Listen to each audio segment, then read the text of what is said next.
अस्सलाम वालेकुम, this is me Aamna and welcome to this video. So आज हम क्वेश्चन सॉल्व कर रहे हैं 5.41। सो ये क्वेश्चन आपके सामने है और इसकी कैलकुलेशन भी आपके सामने है। सो जैसे कि मैं सिर्फ इसको आपको समझा रही हूँ, पूरा सॉल्व करके नहीं दिखा रही, बस ऑलरेडी मैंने ये सॉल्व किया है। आप इसमें बस अपनी कैलकुलेशन नोट डाउन कर लें कि देख लें कि आपका भी आंसर इसके अकॉर्डिंग आ रहा है कि नहीं, यानी कि बुक के अकॉर्डिंग आ रहा है कि नहीं आ रहा, ठीक है। और अगर नहीं आ रहा तो आप देख लें इसमें आपकी कौन सी मिस्टेक है। तो फिर मैं आपको थोड़ा सा समझा देती हूँ इससे। सो ये हमारे पास क्वेश्चन है, इसमें भी हमारे पास देखें ये क्वेश्चन गिवन है। ये मैंने यहाँ पे पहले क्वेश्चन लिखा है और यहाँ से हमारे पास सॉल्यूशन इसका स्टार्ट है। तो यहाँ हमारे पास प्राइस इन रुपीज़ है और प्रोडक्शन है, और ये हमारे पास इन टॉन्स लिखे, ठीक है। तो ये हमारे पास एयर्स गिवन है कुछ, और यहाँ पे हमारे पास इसका सॉल्यूशन है। तो ये भी हमारे पास बिल्कुल उसी तरह से ही क्वेश्चन है।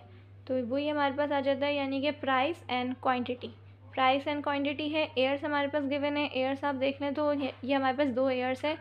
तो ये हमारे पास देख सकते हैं आप, यहाँ पर हमारे पास प्राइस में 1981 का एयर है और यहाँ 1982 का एयर है। इसी तरह ये हमारे पास प्रोडक्शन इन टॉन्स यानी कि ये क्वांटिटी हो जाता है। तो इसमें भी 1981 और 1982 यानी कि एक करंट एयर और एक बेस एयर है, एक बेस एयर एक करंट एयर।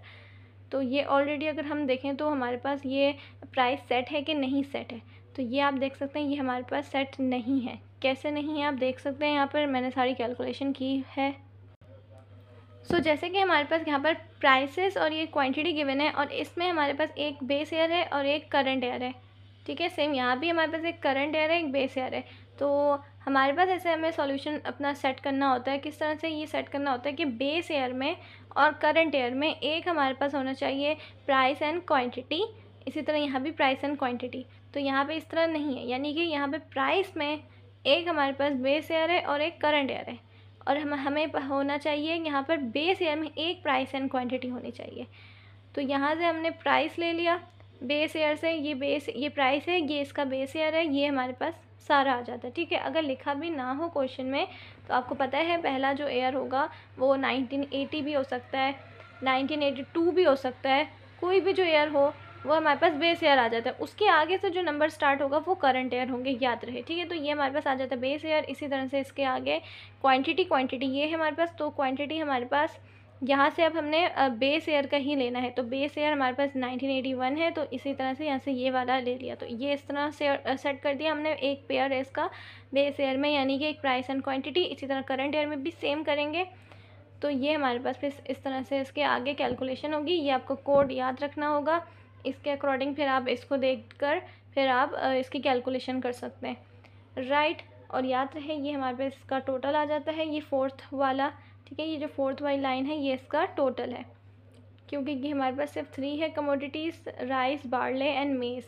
तो ये हमारे पास 3 इस तरह कैलकुलेशन आएगी। आप जब मल्टीप्लाई करते रहेंगे इसके अकॉर्डिंग चलेंगे, इन जो ये ऊपर मैंने कोड नंबर्स डाले हुए हैं इसके, और ये सब साथ बनेगा आपको। जैसे मैंने आपको अपने हर क्वेश्चन में तकरीबन बता रही हूँ कि ये सब आपने साथ बनाना है, ठीक है।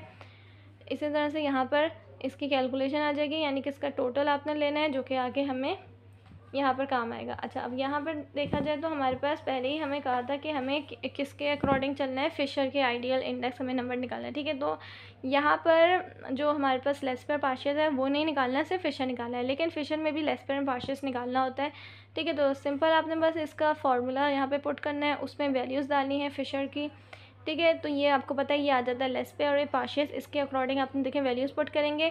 फिर सबसे पहले जब ये इक्वेशन आपकी रेडी हो जाएगी तो आपको पता है सबसे पहले अंदर वाली जो जितनी भी वैल्यूज़ है उनको सॉल्व करेंगे, तो ये आंसर आएगा। फिर आपस में इनको मल्टीप्लाई करेंगे तो ये बनेगा आंसर आपका, और फिर इसको आपने क्या करना है, इसका रूट ओपन करना है। जब रूट आप ओपन करेंगे तो आपके पास इस तरह से आंसर आ जाएगा, और ये बड़ी वैल्यू आएगी काफ़ी।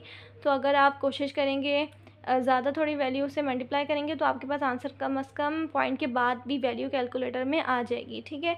तो ये आप देख लें किस तरह से आपने करना है। ऊपर से फिर इसको मल्टीप्लाई ज़रूर करिएगा पूरी वैल्यू से, फिर आपके पास आंसर आ जाएगा आपके बिल्कुल बुक के अकॉर्डिंग, एक नंबर पे फिर आगे पीछे नहीं होगा, राइट। तो ये आंसर आपके सामने है। आई होप आपको क्लियर नज़र आ रहा है और समझ में भी आ रहा है, इस तरह से जो मैं आजकल समझा रही हूँ कि आपको पहले सॉल्यूशन इसका दिखा देती हूँ और फिर आपको बाद में समझा देती हूँ।